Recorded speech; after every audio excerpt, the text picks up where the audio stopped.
All right, so we don't think there's a super cycle coming, but there is reasons to be optimistic. And in particular, something did change this rollout cycle than past years that we think is quite interesting. Overall impressions on the 16 lineup, what did you think? I think that the base 16, so the regular 16, is amazing.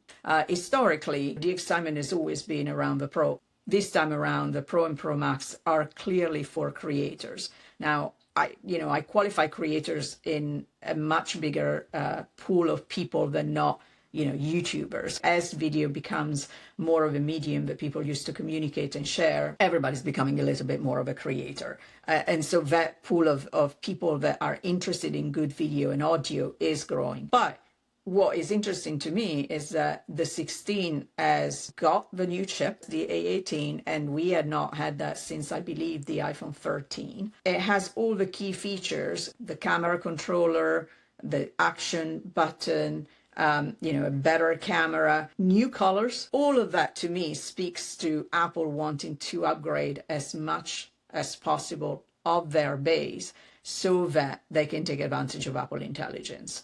And I think the combination here of hardware and then Apple Intelligence will make for people that have a 2-3-year-old iPhone or older really appealing. And I think it's probably the first time that we had so much excitement around the basic model versus the Pro model. The last few years, there's been a noticeable, and to many people's surprise actually, mix shift toward the iPhone Pro.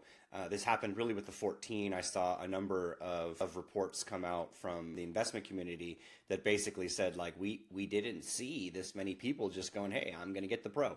So the Pro drove some real interesting mix shift, which also helped ASP. But that was somewhat unintended, right? I think they had always felt that most people would go for the base model, and then most people were weirdly going for the Pro. And that really, I think, had to do with what you pointed out, that there was a lot of attractive Pro features, even if they didn't use them. Especially around the camera. Right. Yeah. Typically, the base level did not get the latest generation processor, and that's gone on for around 3 years. And the issue there, honestly, was not so much Apple's, it was just securing wafers at TSMC in order to have enough on the leading edge for their entire lineup. That's a lot of wafers. So the 16 is a very attractive piece of technology with I think, more parity technologically than we've really ever seen between those two lines. And so I think you're right.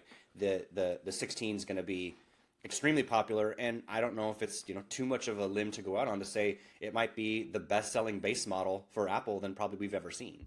I think it will be. Between the software and the hardware, it just feels like the perfect product.